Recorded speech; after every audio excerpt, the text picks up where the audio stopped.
Did you know your business can honor God while transforming lives around the world? Welcome to the iBAM Biblical Entrepreneurship Show, the weekly podcast that inspires and equips Christian entrepreneurs to build sustainable businesses that glorify God and uplift impoverished communities. At iBAM, our mission is built on the three fish metaphor. Give a fish. We provide startup loans to launch businesses. Teach to fish. We offer entrepreneur training for lasting growth, equipped for discipleship. We empower discipleship to multiply impact. Join iBAM's founder, Steve Adams, as he shares powerful solo episodes and expert interviews filled with mentorship insights and real-life stories of how biblical entrepreneurship is advancing the Great Commission. Subscribe now and get ready to be inspired, equipped, and empowered to make an eternal impact.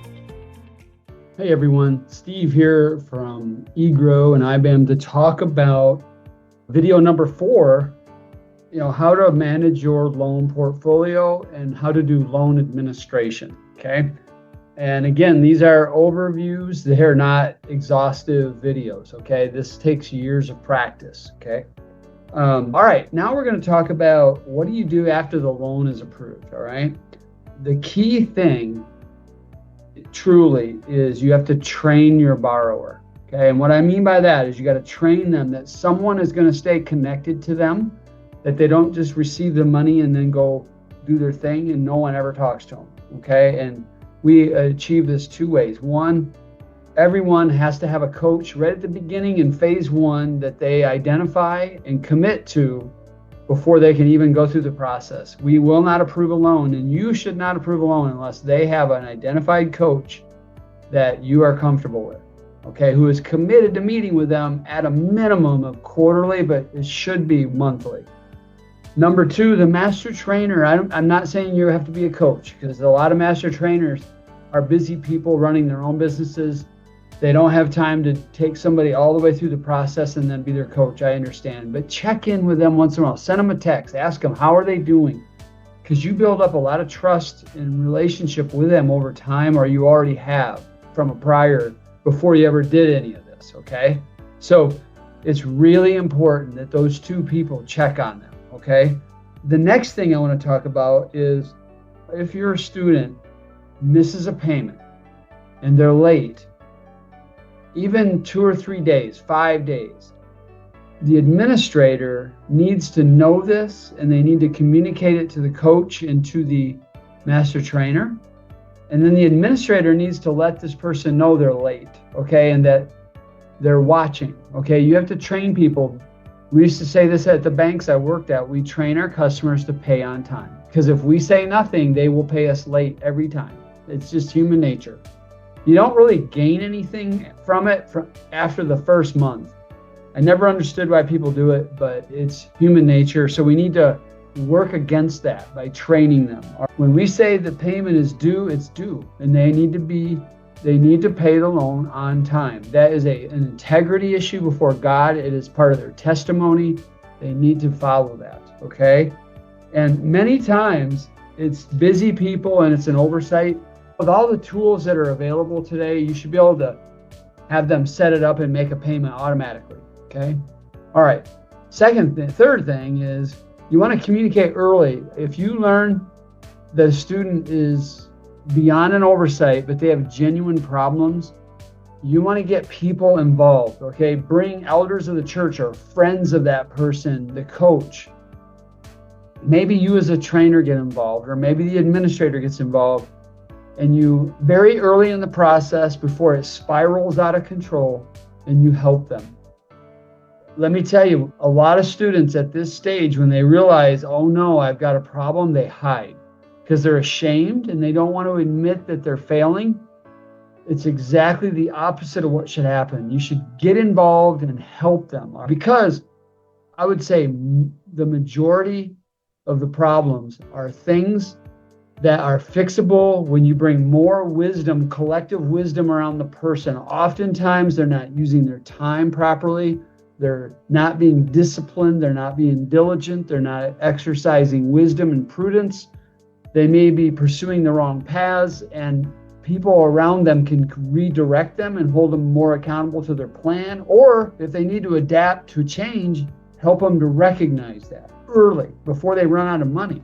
Okay, that's what can happen. But if you let them flounder out there and nobody reaches out to them, they will fail. Okay, so many times you can recover these situations. You can use some of the tools in Biz Tools to give them a break on a payment or some kind of restructuring. Those are all available tools. Okay, we tell our students, you make a commitment to pay it back, whether you have this business or not. If you have to go get a job and pay it back, you will, or go to a family member, pay it back.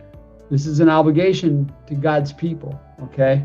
Let's make sure we get involved early, okay? Like I said, they hide naturally, all right? Just help them relax and trust that you're trying to help them. That's what's really important, okay?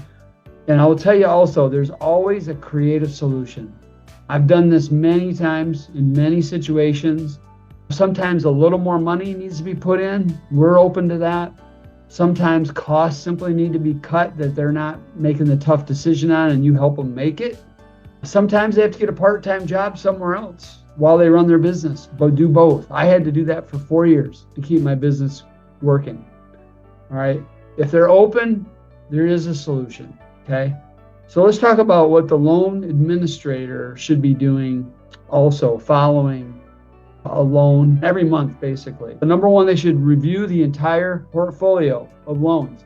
Identify if there's any loans past due and call them and arrange for people to meet with them.